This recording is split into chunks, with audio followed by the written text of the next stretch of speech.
Welcome to Porch Play Chats, sponsored by the American Association for the Child's Right to Play, or more affectionately titled IPA USA.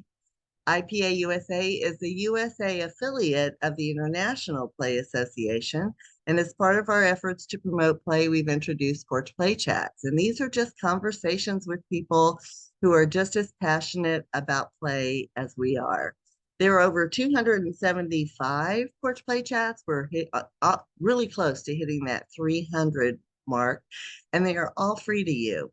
You can find the Porch Play Chats if you go to the IPAUSA.org website.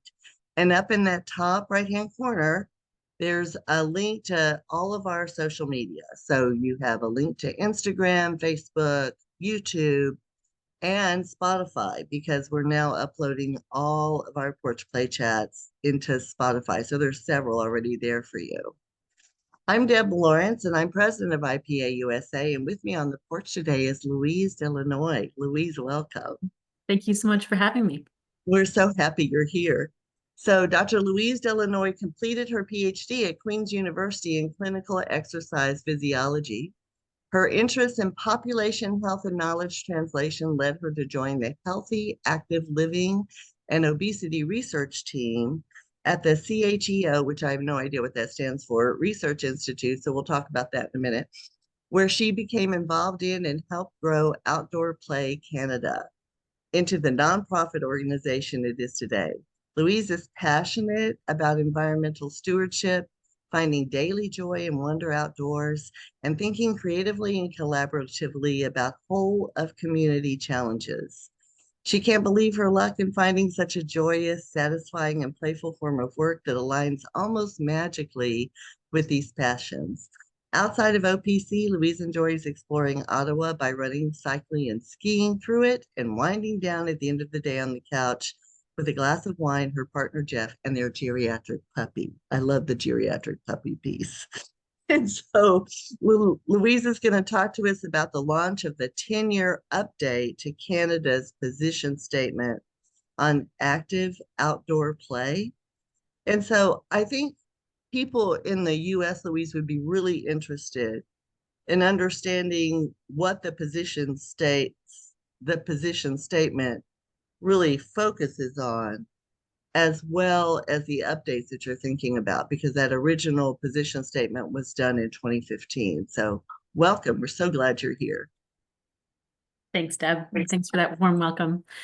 Right, so the 2015 position statement on active outdoor play was published by my mentor, Dr. Mark Tremblay, out of the CHEO Research Institute. CHEO stands for Children's Hospital of Eastern Ontario. So it's a hospital that services Eastern Ontario, which is actually an enormous region here in Ontario, Canada. And he led this position statement back in 2015, really with the recognition that at that time, and still today, but at that time, children were not getting active enough. And he saw active outdoor play as an opportunity to increase children's engagement in physical activity and movement, and reducing their overall sedentary time. As you can imagine, 10 years later, the situation has not gotten a whole lot better. Correct. In 2015, screens existed, but not to the extent that they are now. And so this message continues to be just as relevant, if not more. When that position statement was published, it outlined, based on the best available evidence at the time at an international scale, that outdoor play, with its risks, is essential for healthy child development, where the authors recommended that the children engage in active outdoor play wherever possible, at home, in schools, in childcare, and in the community. That position statement, if you can imagine, was really fairly revolutionary at the time. First of all, it emphasized the importance of risk as an essential part of healthy child development, which at that time was not something that was embraced as much as it is today. To the extent that the Canadian Pediatric Society in 2015 felt uncomfortable signing off. They had originally engaged in the development of the position statement, but in its final version, ultimately they felt uncomfortable signing off as an official partner because they just felt like the evidence wasn't there. Fortunately, after nearly 10 years of evidence building and of energy around this topic, the evidence has gotten to that point where they have felt comfortable. And in 2024, the Canadian Pediatric Society put out their own position statement on the value of outdoor risky play for children's healthy development, where they explicitly state that pediatricians, other physicians, educators, and those that support children's healthy development should incorporate risky outdoor play as an essential part of children's health and well-being. So Well, that was a huge win, that right? was a That's huge win. huge Yeah. win. Yeah. Wow. Yeah. And so it was in response to things like that that have come about over the last 10 years. So the Canadian Pediatric, their position statement coming out in 2017, there was another group of physicians that also came out with a similar position statement following the one that we released. Scotland came out with a position statement to a similar extent that used some of the evidence that was used for ours. The position statement was actually used in Canada to inform a Supreme Court decision in Canada that overturned a lawsuit where a family was trying to sue a municipality because their child was hurt on a playground. And the position statement was used as social fact evidence that this level of risk is an acceptable form of risk in children's play. So it really led to a huge amount of work a huge amount of energy, of work, of research that I think no one anticipated happening.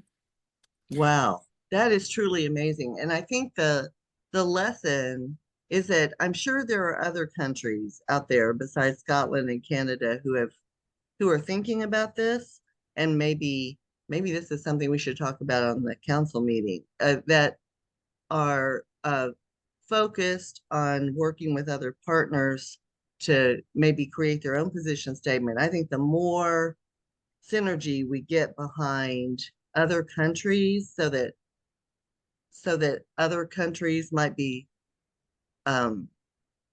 say, well, we don't have one, so we need to do one too, so that we can just keep this going. Oh wow, I think that's a powerful contribution. And look, Canada started it. I know. Well, I mean, so that segues perfectly into what we're doing now. So it's been 10 years. And about a year and a half ago, Mark, my colleague Young, and I met and said, okay, we're approaching 10 years. Should we do an update? Given the fact that there has been a huge amount of research. In Canada alone, we've had a 10-fold increase in publications related to outdoor play over the last 10 years. So, we're recognizing there is energy not just in Canada, but internationally, not just in Scotland, where it is happening elsewhere. New Zealand is a great example as well. Yeah. And so we thought, okay, so let's do an update, and maybe let's not limit it just to Canada. Let's make it international in scope. Let's not limit it to children, because we know that active outdoor play in whatever form that looks like is important for people of all ages. So whether or not you call it play, if you call it recreation, having fun outside is just good for everyone's health and well-being. So let's look at across all ages. Let's make this global in scope, and then see what comes of that. So see, you're doing the work for me. I have this idea, and now look at that. I'm so excited. well, I can that's cross that perfect. one off my list because you're doing it. We're doing it, but we can't do it alone. So we have an international leadership group with representatives from every continent. And we have a steering committee it's an open call. We have over 100 people, again, from around the world that have joined that steering committee. And this is sort of my shameless plug to join that steering committee. We're if not today, then tomorrow we're sending out. So we met with that leadership group in December in Seoul, South Korea, of all places, right? Wow. Right How after fun. they called martial law, which is a bit of an interesting. Oh no. Okay. It was And we still fine. don't have that resolved. Yeah, it was fine. South Koreans are very organized. We Yeah. felt very safe. So that it was just sort of a colorful piece to that story. But That in your pocket for a conversation starter somewhere. no kidding. No kidding. But the 11 of us met. Again, we had representatives from every single continent, inhabited continent. We met, we discussed all of the evidence we've been pulling together. So we're working on 10 systematic reviews, 6 continental narrative reviews. We pulled all that evidence together and we said, okay, what does the evidence say? We also didn't limit it to just looking at physical activity and risky play. We wanted to look at the relationship between active outdoor play and a number of different factors. Leading up to this, we built a conceptual framework to sort of give us a scope of the work. And so we were looking at things like the relationship between active outdoor play and education and learning, environmental stewardship, climate change, um, the full 24-hour movement behaviors. So that's sleep, sedentary time, physical activity, light activity, looking at, the social relationships between active outdoor, how does active outdoor play build social relationships and community? How does it relate to human rights and policies? We pulled this huge amount of data together, came up with an initial first draft, and we'll be circulating that to our steering committee in the next couple of days to get their initial feedback on, okay, how does this sound? How does the evidence resonate with you? And then we'll be circulating that sort of, once we incorporate that feedback, we'll be doing a second round of surveys, sending that out at the international scale. So we want to make sure this is as impossible as it might sound. We want to make sure that this is representative of those around the world who are outdoor play enthusiasts and advocates.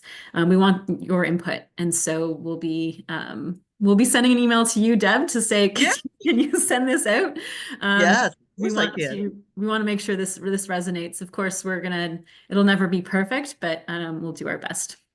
Oh my goodness, that is so exciting. And I just think about the implications and the advocacy that will help to promote in other countries, but especially in areas where we struggle between what access for all children to attend an outdoor program, funding for those programs, and just the overall piece of health. In America, our the pediatricians got together and said, okay, children need to play. So here's all the benefits of play. You need to, play is really important for development. And if we could get the American Academy of Pediatrics to extend now to say outdoor play is extremely important, that would be a big plus for us and a tool for us to use in advocating for more outdoor play spaces. So yes, I mean, such great. I can't believe you already have a draft. I'm like, what? Whoa, that's a lot. That is a whole bunch of analysis and putting things together. So, and the other, selfishly, the other thing I'm thinking about is it would need to go in the next section of the white paper. For sure.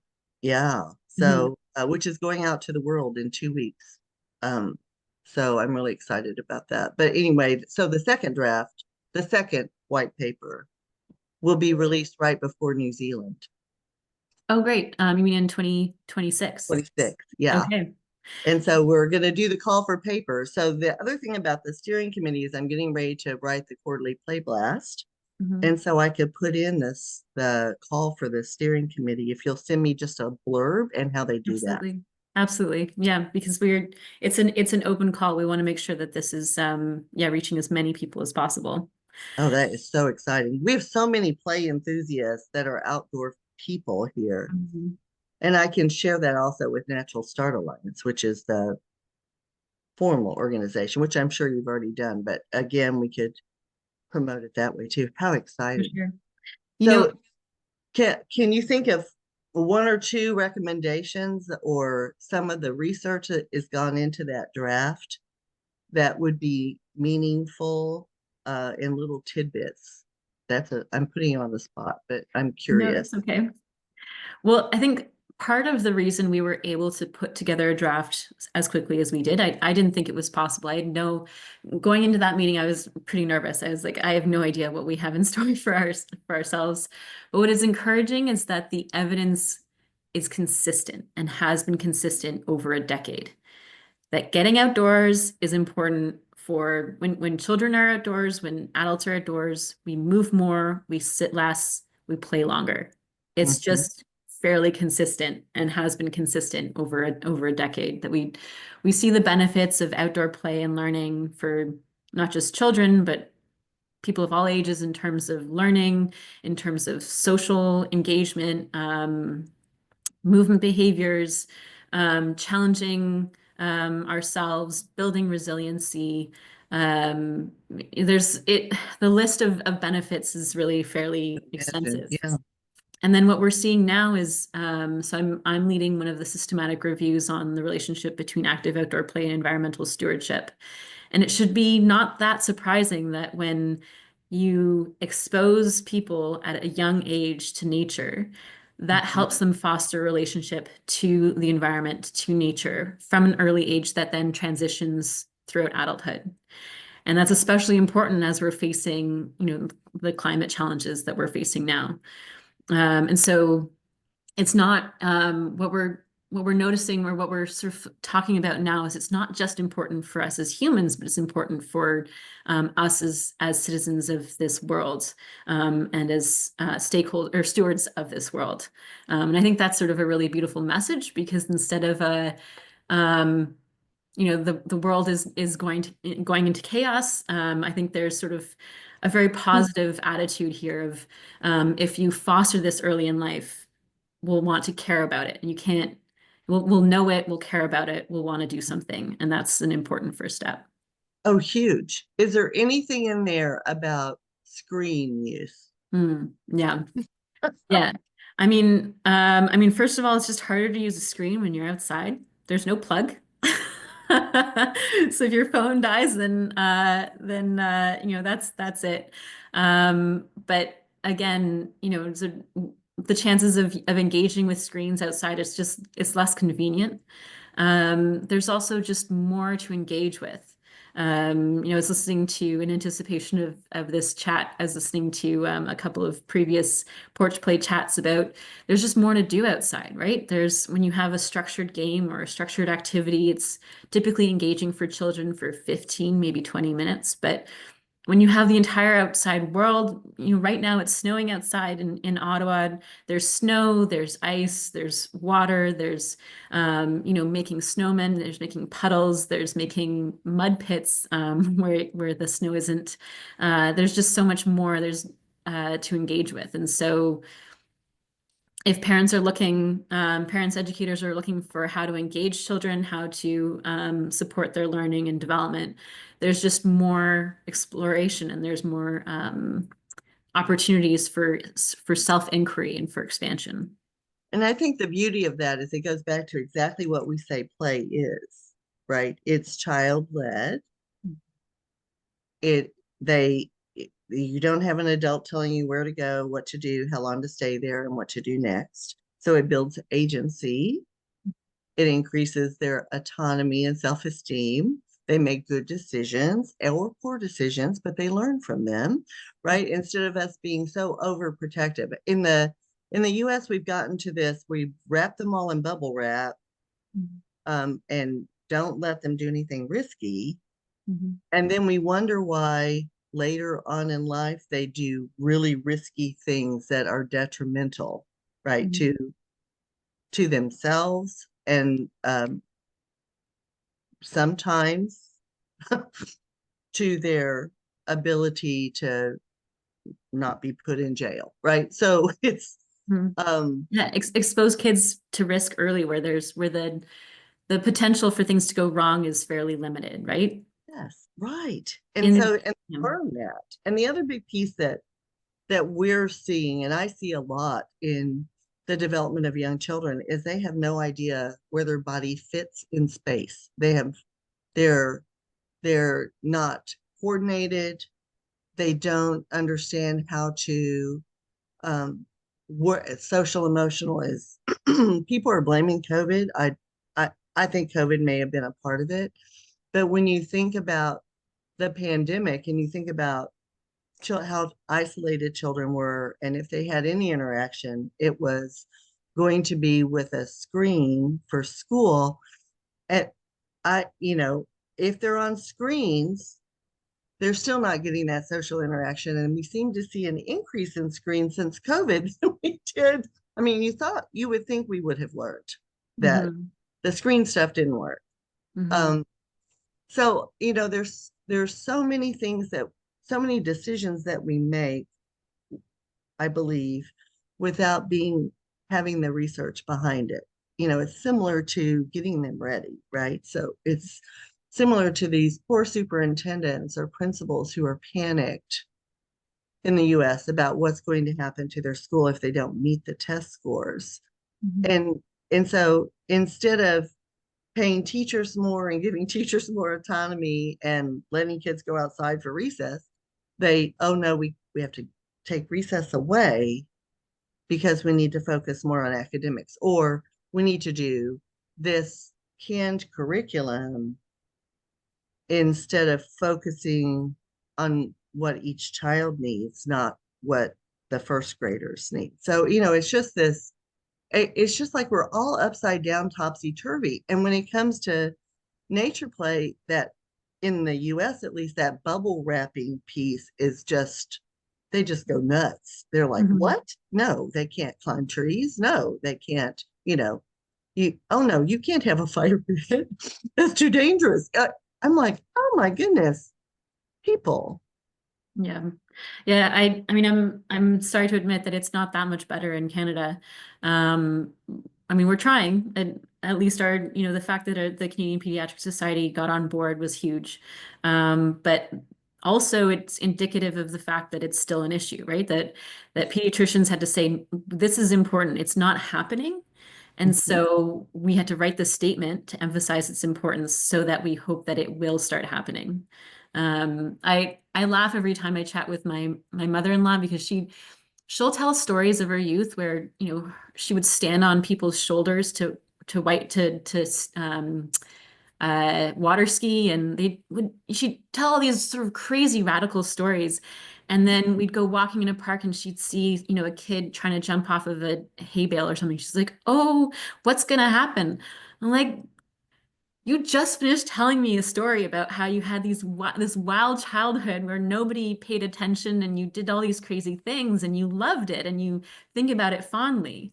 And that's sort of a strategy that my colleague, Dr. Mariana Brusoni, uses often is whenever she hears parents sort of hesitate and think like, "Oh, I can't let my child do that."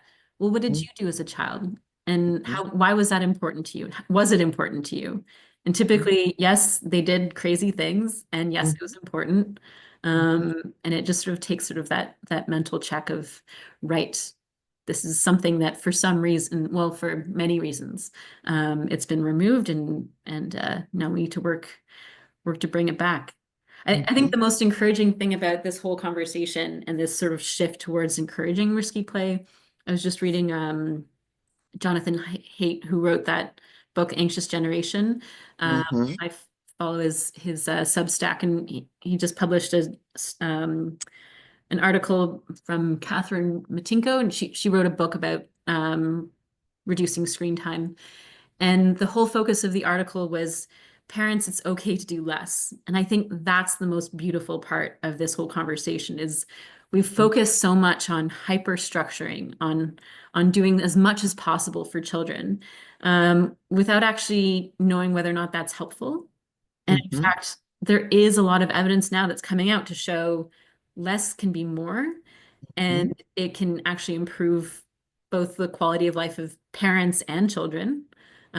Parents are going crazy with overscheduling and trying to fit everything. Oh my goodness. Yes, they are. Oh, I'm not a good parent if they're not in ballet and in taekwondo, or I'm not a good parent if they're not on the soccer team, or and you know, I remember I was doing a parenting session at a play preschool, and I got them to go back to their childhood memories, and I said, tell me what you remember being joyful about childhood. And they told me these crazy stories. And I said, what's different for your children? And they all just got really quiet, and they went, oh. And, and I said, so don't your children deserve the same childhood you did? And so they were like, okay, so we're going to do one extracurricular activity. We're going to get rid of three of them. I'm like, that's a great start. Now let them go outside and play in the neighborhood, and let them do some risky things like you did. Mhm. And so it was really interesting to get them. And this was long ago. This was probably, I've been in Pennsylvania since 2006. So I would say this was in the late 90s, early 2000s. So think about 25 years ago. But the current generation doesn't have that experience. The students in my classroom, I don't know how to play. Mhm. And they don't know how to play because of what we've done to them. Mhm. And so we have to play.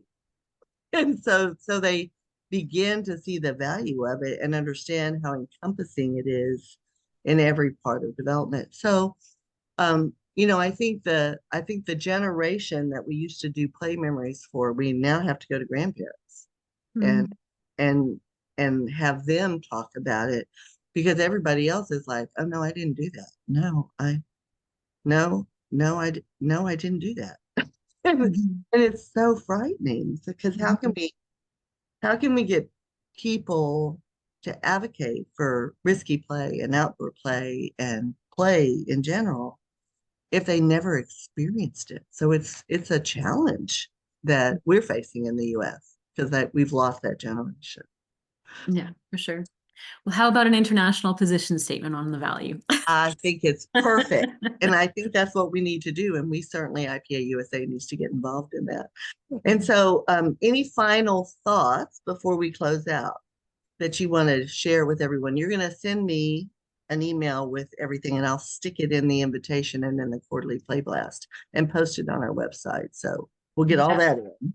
that would be perfect. Yeah, join us. I think, I think the main message is we're doing this is one of the projects we're doing, but it's international in scope, and we can't and we don't want to do it alone. So join us is sort of, I think, the main message here.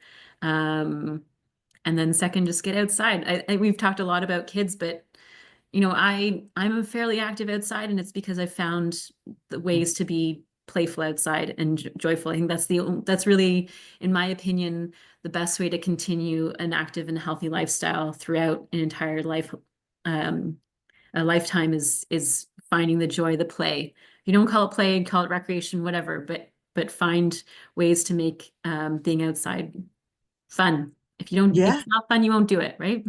exactly. And you know, you don't have to go out for 2 hours. Just, Exactly. baby step your way up, Mhm. because there's nothing I love more than walking in my neighborhood and watching the birds. I'm just a bird crazy person. And, there's so much out there if you just open your eyes and leave your phone at home. Mhm. That's the most important piece. All right, hang in while I close this out. Don't go anywhere, because I have Okay. three things to talk to you about. So to learn more about IPA USA, please visit our website at ipausa.org. And until next time, keep on playing.